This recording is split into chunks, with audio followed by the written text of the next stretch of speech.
सबक फिर पढ़ सदाकत का, अदालत का, शुजाअत का। चले जी हाँ। इजाजत लेंगे। हमजा साहब हमारे साथ मौजूद हैं। हमजा भाई कैसे हैं? माइक अनम्यूट करें।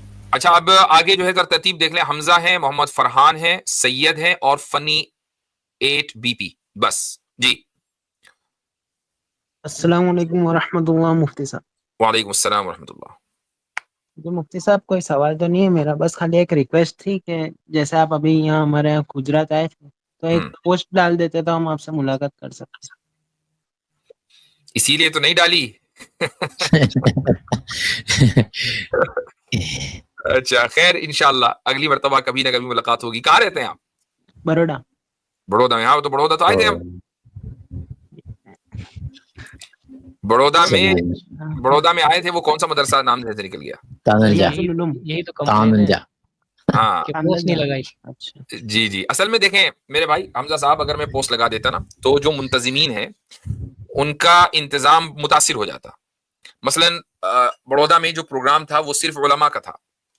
मैं अगर पोस्ट लगाता कि जी मैं यहां पर हूं, ठीक है, तो अवाम भी आ जाती और जो उलमा का प्रोग्राम है वो मुतासिर हो जाता। इसलिए मैं मुंतजिमीन के इंतजाम को बिल्कुल भी मुतासिर नहीं करता हूं कहीं भी जाता हूं कि उन्होंने जैसा नज़म किया है उसको हमें फॉलो करना है। बहुत से लोग हैं सफर के दौरान मेरे पास आए कि जी आप हमारे यहाँ भी आ जाएं, या मुझे डायरेक्ट कॉल करने लगे। बास लोगों ने सिफारिशें कराई, कुछ दारुल के साथ से भी सिफारिशें हुई। तो मैंने यही कहा कि भाई अगर मैं इस तरह करूंगा तो एक आदमी ने एक निजाम बनाया हुआ है कि इतने बजे यहाँ जाना है, इतने बजे वहां जाना है, इस वक्त खाना है, उस वक्त सोना है, वो सब मुतासिर हो जाएगा, वो नहीं करना है। तो इसलिए मैं अक्सर व बेशतर कि कहीं भी जाता हूं तो मैं नहीं बताता कि मैं वहां जा रहा हूं। ये लोकल जो वहां के हमारे मुंतजिमीन है उनका काम है कि वो किस तरीके से पब्लिसिटी कर रहे हैं। लेकिन इंशाअल्लाह आपसे जिंदगी में जरूर मुलाकात होगी बिइज़्निल्लाह ताला। आमीन आमीन। और चले। आप लोग बेहतरीन काम कर रहे हैं, अल्लाह आपको जज़ाए खैर। जज़ाकुमुल्लाह खैरन। जी आगे ले भाई। एमडी फरहान साहब। अस्सलाम वालेकुम। वालेकुम अस्सलाम वरहमतुल्लाह। मुफ्ती साहब, जैसे अभी आप कोलकाता में आए थे तो मेरा तो कुछ पढ़ाई चली इस वजह से मैं मिलने नहीं आ पाया। वैसे मैं कोलकाता का हूँ लेकिन मैं बिहार में रहता हूँ। जी, मेरा एक सवाल था। जैसे मेरे 3 सवाल है, लास्ट वाला तो कुछ लंबा चल जाएगा इसलिए मैं पहले दूसरा पूछ लेता हूँ। पहला है कि एक आलमियत होता है दर्स निज़ामी के और एक आलमियत होता है दर्स औलिया का। जैसे मेरी अम्मी हो गई, मेरी खाला हो गई, वो दर्स औलिया के उसमें मतलब आलमियत की हैं। तो लोग दोनों में फ़र्क क्या होता है और किसे करना ज़्यादा बेहतर है? मुझे नहीं मालूम। मैं समझता हूँ कि ये सवाल किसी और से किया जाए। अगले सवाल पर आ जाएं जी। अच्छा, आपका एक दारुल उलूम ऑनलाइन चलता है? उसको भी छोड़ दीजिए, अगले सवाल पे आए। ठीक है। नहीं, उसमें मेरा कुछ दूसरा सवाल था, तो वो मैं आपको ईमेल कर देता हूँ। उसमें मतलब उसके हिसाब से कीजिए। उसके ताल्लुक से दारुल ऑनलाइन की वेबसाइट पे जाइए, वहां से ईमेल कीजिए, तो वो कैसा है क्या है वो उसके बारे में वहां पता चलेगा, स्ट्रीम में नहीं। जैसे एक मेरे फ्रेंड है, भाई जैसे, उनसे जैसे आजकल आप मतलब ये है कि अगर आपका बेटा जैसे निकाह के उसमें सवाल है, तो जैसे उनका कहना है, आपने एक वीडियो में आपने शायद अबू हनीफा साहब को कोट किया था कि लड़का का निकाह तभी करे जब वो कमाए और लड़की तभी निकाह करे जब वो घर संभालने के लायक हो। सही है ना भाई? ये सब मैंने कोट कहाँ किधर किया था? ये भाई एक काम करो, तुम सैटरडे संडे को आ जाओ भाई, फिकी स्ट्रीम में आ जाओ। छोड़िए, मतलब जैसे आपने कोट नहीं किया था, मतलब मैं कुछ पूछ रहा हूँ सवाल इसका। ठीक है, फिर इजाजत लेंगे आपके सवाल। चलें ठीक है। नहीं, जो मैंने कही वो आपका सवाल सही नहीं है। और ये सवाल जो फिकी सवाल है ये आप मुफ्ती अब्दुल्ला मिनहाज साहब की स्ट्रीम पर, मंडे को होती है ना आपकी स्ट्रीम मुफ्ती साहब? नहीं, मेरी फिकी सवाल नहीं है, मेरी दूसरी सवाल है। फिकी सवाल है भाई। सुनिए, आप एक बार सवाल सुन लीजिए आप। जी दोबारा बोलें जी। जैसे कि कुरान में भी है कि अगर आप मतलब आप निकाह करना चाहें, अगर आप निकाह के लायक नहीं हैं तो आप रोजा रखें। तो अगर ये करना नहीं, सूरह निशा में है शायद कि आप निकाह करें और नहीं, सॉरी रोजा रखें तो हदीस में है। बांधी रखें कुरान में। बात सही से करें। हाँ, मैं सवाल डायरेक्ट पूछता हूँ। हाँ, डायरेक्ट पर आए। अभी तक तेरी तमहीद छोड़ दीजिए, सीधा सवाल करें। अगर एक लड़का कमाता नहीं हो लेकिन उसका माँ बाप इतना पैसा हो कि वो निकाह करा के उनकी बीवी को खिला सके, तो ये जायज होगा? आपके अम्मा अब्बा ने आपका निकाह नहीं कराया अभी तक? नहीं।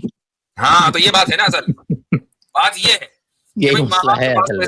मोहम्मद फरहान साहब का निकाह नहीं हो रहा है। भाई मैं कहूंगा माँ बाप को इनके कि इनकी हालत पर रहम खाएं, और ये आपकी औलाद है, आप इनको 10 चीजें दिलाते ही होंगे, आप इनको खिलाते हैं पिलाते हैं, घर पर अगरचे ये बालिग है, आपके घर पर रहते हैं, आप इनकी स्टडीज का खर्चा उठाते हैं, तो अगर इनको निकाह की जरूरत है तो इनका निकाह भी कराएं। ये अब इसकी क्या जरूरत है कि नहीं पहले खुद कमाओ, बेहतर तो यही है, वैसे बेहतर तो यही है, लेकिन अगर मान लीजिए आपके माँ बाप आपको सपोर्ट कर सकते हैं तो उनको सपोर्ट करना चाहिए, उनकी तरफ से आपके ऊपर एहसान होगा, बहुत अच्छी बात है। तो अब आप देखिए कहाँ आलिमी या दरसे निजामी दारुल नहीं वो सेकंड क्वेश्चन, वो सेपरेट क्वेश्चन, वो दूसरा क्वेश्चन था। अच्छा ये यहाँ पे जैसे मेरे जो भाई हैं वो कहते हैं, नहीं एक सेकंड सुन लीजिए आप, मेरे भाई कहते, एक सेकंड सुन लीजिए आप, मेरा भाई कहते हैं कि हदीस कुरान मतलब इस्लाम में लड़की का जो नान नफका है वो तुम्हारे ऊपर जिम्मेदारी, वो तुम्हारे माँ बाप क्यों खिलाए? तो बात तो सही है, बिल्कुल आपके ऊपर जिम्मेदारी है। तो अब आपके माँ बाप अगर आपके ऊपर एहसान कर रहे हैं और आपको इतने पैसे दे रहे हैं कि आप अपनी बीवी का नान नफका दे सकें, तो ये उनका एहसान होगा, जिम्मेदारी नहीं है। इसीलिए अभी भी ऐसा नहीं चल रहा है, ये भी नहीं, उनका कहना है कि नान नफका वाजिब वो तुमको देना है, जैसे वितिर तुम पे वाजिब है तो तुम्हारे बदले तुम्हारे माँ बाप पढ़ देंगे, बिल्कुल नहीं पढ़ेंगे। ऐसे ही नान नफका तुम पे वाजिब है, तुमको देना, तुम अपने माँ बाप से पैसा लेके नहीं दे सकते हो। ये मेरा सवाल अगर है। आप अपने माँ बाप को मजबूर करेंगे कि भाई देखो नान नफका अगरचे मेरे ऊपर वाजिब है देना तुम्हें, तो ये दुरुस्त नहीं होगा। लेकिन अगर माँ बाप की तरफ से एहसानन आपको दे दिया जाए, इतने पैसे दे दिए जाए, मसलन आपकी एहलिया का नान नफका मान लीजिए 5,000 रुपए है माहाना, उन्होंने आपको 10,000 रुपए बांध रखे हैं, भाई हर महीने हम आपको 10,000 रुपए देंगे, अब आप उसका चाहे जो करें, उसमें से 5,000 अपनी एहलिया को दे दीजिए, क्या मसला है? लेकिन ये 10,000 देना वालिदैन की तरफ से आपके ऊपर एहसान होगा, ये उनकी कोई जिम्मेदारी नहीं है। नहीं तो उनका कहना है कि जैसे तरीका बताता हूँ, सुनिए, असल बात प्रैक्टिकल उस पर है ना, सोल्यूशन पर। क्या पढ़ते हैं? नहीं मैं भी जेई सुने होंगे, जेई। हाँ तो उसका मैं मतलब तैयारी कर रहा हूँ, मैं ड्रॉप ले लिया था। उसकी तैयारी छोड़ दीजिए, इमीडिएटली तैयारी छोड़ दें, शादी की तैयारी करें। ठीक, शादी की तैयारी इस तरीके से करें, हाँ जॉब तलाश करें, शादी की तैयारी करें।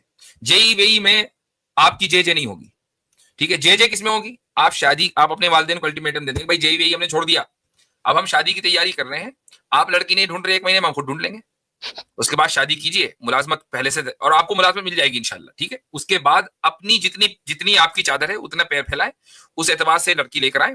पता चला कि आपने एलिजाबेथ की पोती को रिश्ता दे दिया, ऐसा ना करना, रिश्ता अपने एतबार से, कुफू के एतबार से दें, और उसके बाद उसको निकाह में लाएं, उसके एतबार से अपनी जिंदगी गुजारें।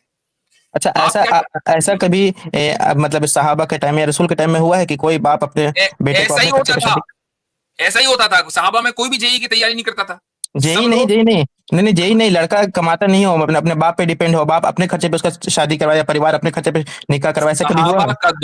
सहाबा का दौर इंडस्ट्रियलाइजेशन का दौर नहीं था, सिंपल दौर था।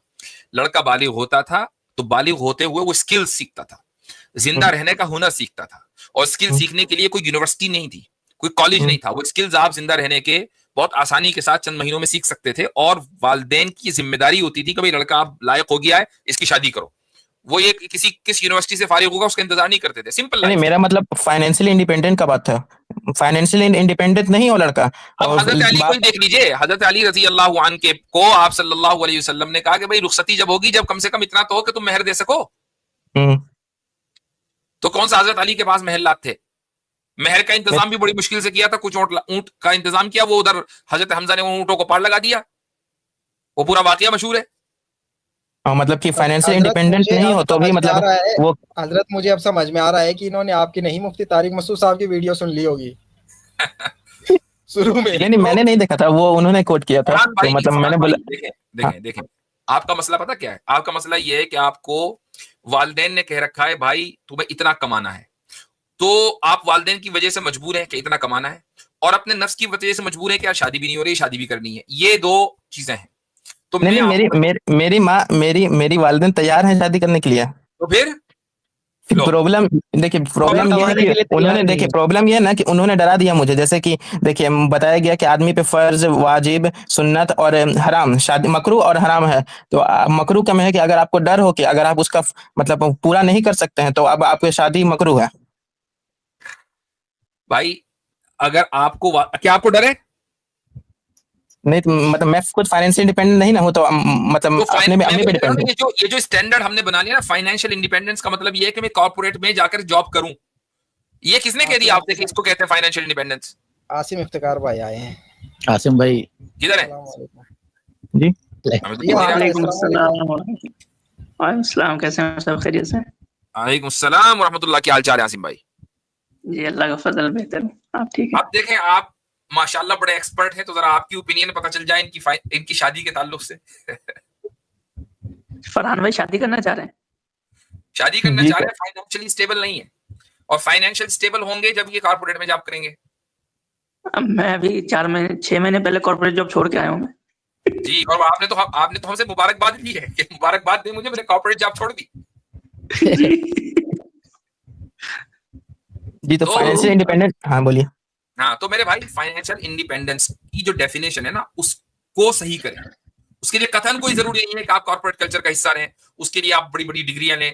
अगर आप सेटल होना चाहते हैं, उसके आज के दौर में तो स्किल्स देखे जाते हैं। जी मैं एक मिसाल पूछ दे, क्या बढ़ाई कारपेंटर फाइनेंशियली इंडिपेंडेंट नहीं हो सकता? जी हो सकता एक मिस्त्री जो मकान बनाना अच्छी तरीके से जानता है, मिस्त्री है, वो फाइनेंशियली इंडिपेंडेंट है कि नहीं? जी है। तो जो फाइनेंशियल इंडिपेंडेंस के इतने सारे एवेन्यूज हैं, और आपको फौरी तौर पर सेटल होना है, तो ये क्या जरूरी है कि आप 5 साल लगाएं, 10 साल लगाएं? जी जैसे मैं भी स्किल सीख रहा हूँ, मतलब अभी मैं अर्न करना स्टार्ट नहीं किया हूँ, स्किल सीख रहा हूँ। तो मतलब इस टाइम मेरा जायज, अगर मेरी माँ तैयार हो कि हाँ बेटा तुम कर लो, अभी हम तुम support अभी करेंगे, अभी के टाइम में तुम ये नहीं वालिदैन कमा की रहे तरफ हो। से आपके ऊपर एहसान होगा, मैंने पहले ही बता दिया कि जी अगर जी वो आपको इतने पैसे दे रहे हैं कि आप अपनी फैमिली चला लें, तो उनकी तरफ से ये एहसान, उनकी जिम्मेदारी नहीं है, और आपके लिए जायज है इसको कबूल करना। जी ठीक है, शुक्रिया। अब आप शादी की तैयारी करें। तो नहीं, आजकल प्रॉब्लम ये है कि कोई बाप अपने बेटी देता भी तो नहीं है। अरे नहीं यार, दूसरी प्रॉब्लम लिया है। अभी तक तो ऐसा लग रहा था कि हर चीज तैयार है, बस ये नहीं हो रहा है कि ना नस्ल की नजर कैसे हो। अभी तो ऐसा लग रहा था अब लड़की ये चाहते हैं कि हजरत जो है रिकमेंड कर दें। यानी सूरत हाल ये है कि सारे मसले हल हो गए, पर लड़की नहीं है। काजी भी तैयार, वलीमा भी तैयार, टेंट भी लग गया, खाना भी बन गया, पर लड़की नहीं है। जैसे भाई पहले लड़की तलाश करो यार, ये सारे मसले बात के हैं। नहीं मेरे साथ एक मसला हुआ था अभी मुफ्ती साहब। जैसे एक लड़की थी, आलिमा कर रही थी, तो मुझे जैसे मेरे ये बहुत भाई, पसंद थी। अब रहने दे मेरे भाई, अब रहने दे आप तो। नहीं मैं कोई क्वेश्चन नहीं पूछ रहा हूँ, मैं क्वेश्चन नहीं पूछ रहा था। नहीं, कहानी ना सुनाए, शादी.com बन जाएगा। अरे वो अपनी गमज़दा जिंदगी के बारे में कुछ बता रहे थे, आपने जो है वो छोड़ दिया उनकी लव स्टोरी। बताने दो, चलो मुफ्ती साहब को बताने दो, मुफ्ती साहब को बताने दो। जी, चले ठीक है, आगे चले। ठीक है सैयद। सबक फिर पढ़ सदाकत का, अदालत का, शुजाअत का, लिया जाएगा तुझसे काम दुनिया की इमामत का। सबक फिर पढ़ सदाकत